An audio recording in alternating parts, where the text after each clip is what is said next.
Ellos están trancándose a que no se extienda el contrato, a no suplirnos y literalmente dejar a Puerto Rico oscura. No puede ser que tengamos una junta por siempre. Yo tengo la oportunidad de sentarme a valorar cada uno de estos contratos, a entrevistar personas y le digo, como le dije al secretario de Salud, muchos de estos contratos apestan en la forma en que fueron otorgados, en los procesos de subastas o no subastas que se dieron, cómo se otorgaron, y me preocupa que la contratación del gobierno se esté dando a modo de que quien tiene padrino se bautiza. O sea que todos estos contratos irregulares el pueblo puede tener la confianza. Lo van a ver. Bueno, ayer discutíamos con la gobernadora este mismo tema. Hoy está con nosotros Francisco Párez, el secretario de Hacienda, y Humberto Mercader, el subsecretario de Desarrollo Económico y Comercio, para que discutamos no solamente esa entrevista, sino otras incidencias.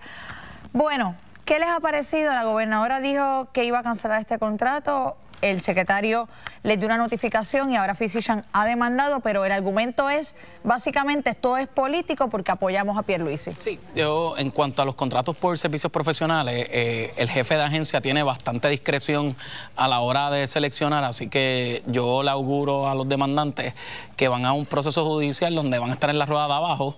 Hay que ver qué argumentos esbozan. Presumo que el Estado esbozará unos argumentos mucho más robustos que persecución política y se dilucidará, pero sí reconozco que en el proceso de selección de servicios profesionales el jefe de agencia y el Estado tiene bastante discreción. Y lo menciona de paso, yo creo que hay unos argumentos muy fuertes porque solamente se habla del caso de Hermes Ávila, pero aquí ambas auditorías del UTI Corp en cuanto a auditorías médicas revelaron patrones deficientes de administración por parte de Physicians Correction, así que ciertamente el Estado va a tener un argumento sumamente fuerte. De hecho, estas fueron las expresiones ayer de la gobernadora en cuanto a este contrato en específico.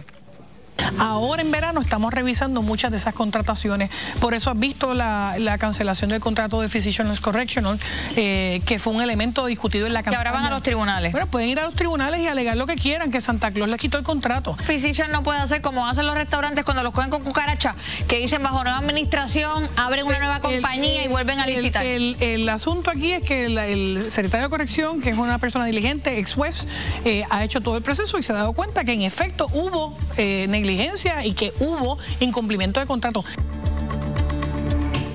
Que mucha idea le estoy dando a los restaurantes que comen con cucaracha.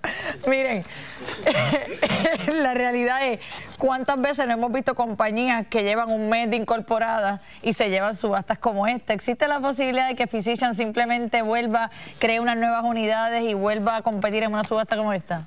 Siempre es una posibilidad. Yo lo poco que he conocido del secretario de Corrección me parece una persona seria. Pensaría que él va a poder establecer un proceso para que sea transparente, para que puedan medir y ver este tipo de situaciones. Siempre es posible, pero si se establece un proceso adecuado, pensaría que van a poder detectar esto. De nuevo, yo a veces peco de esperar lo mejor de la gente. Yo lo poco que he conocido del secretario de Corrección, creo que es una persona seria. Creo que la gobernadora, esto ha sido un tema tan y tan discutido públicamente que pensaría que la gobernadora no se va a tomar un riesgo de que algo así pase, porque si algo así pasa, tú vas a estar aquí al próximo día dándole por la cabeza, ¿verdad? Y yo creo que ellos van a querer evitar eso. Y en el proceso de elección de proveedores de servicios, cuando son entidades jurídicas, las agencias típicamente reciben información de quiénes son los principales oficiales y quiénes son los accionistas, por regla general.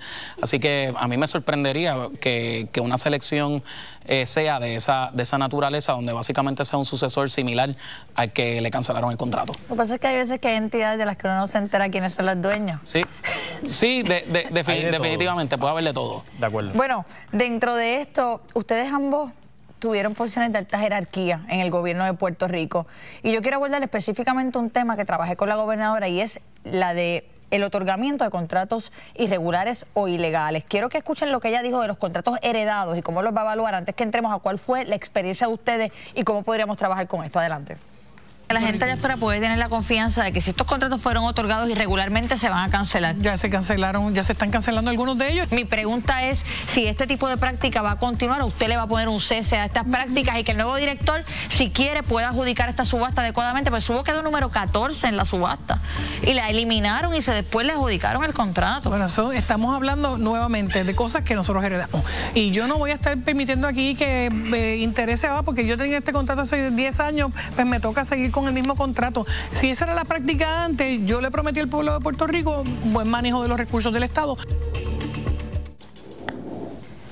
Ella dice que son contratos heredados. El secretario de Salud acaba de firmar ese contrato. Sí, eso me pareció curioso. ¿Cómo uno puede heredar un contrato que uno suscribe con un nuevo proveedor de servicios en julio 2025? Y que ya el exsecretario de Salud dijo abiertamente: yo no firmé ese contrato porque entendía que debía ir a subasta, y ahora lo firmaron sin una subasta. Lo firmaron sin una subasta, lo firmó el secretario actual, y él lucía está muy orgulloso en decir que lo había seleccionado sin un proceso competitivo.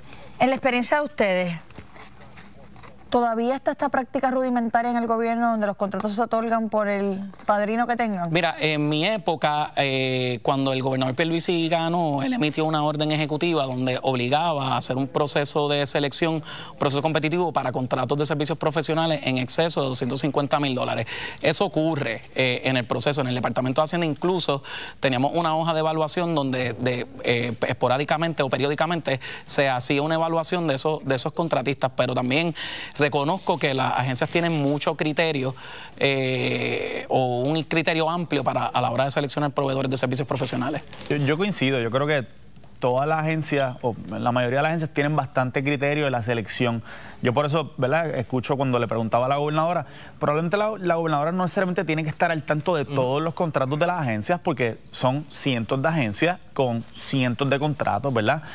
Obviamente hay unos contratos mucho más grandes que otros, donde hay siempre más intereses y siempre va a haber gente cabildeando por ellos.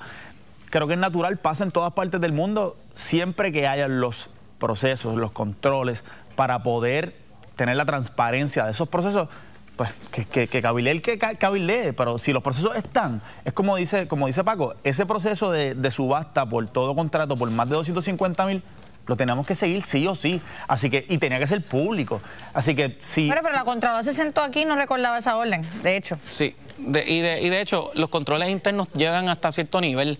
Yo siempre digo que los controles internos no necesariamente regulan la carifresquería. Claro. Cuando ya dos personas se ponen de acuerdo para evitar cumplir con protocolos y procesos, pues se hace más difícil tener controles internos adecuados que puedan impedir que dos carifrescos entren en una negociación. Eso siempre puede ocurrir, ese riesgo siempre va a estar. Por eso es fundamental el proceso de selección de los jefes de agencia y de los equipos de trabajo debajo de esos jefes de agencia y de quién se rodea el gobernador a nivel de fortaleza para que no ejerzan presiones indebidas sobre la operación del Estado.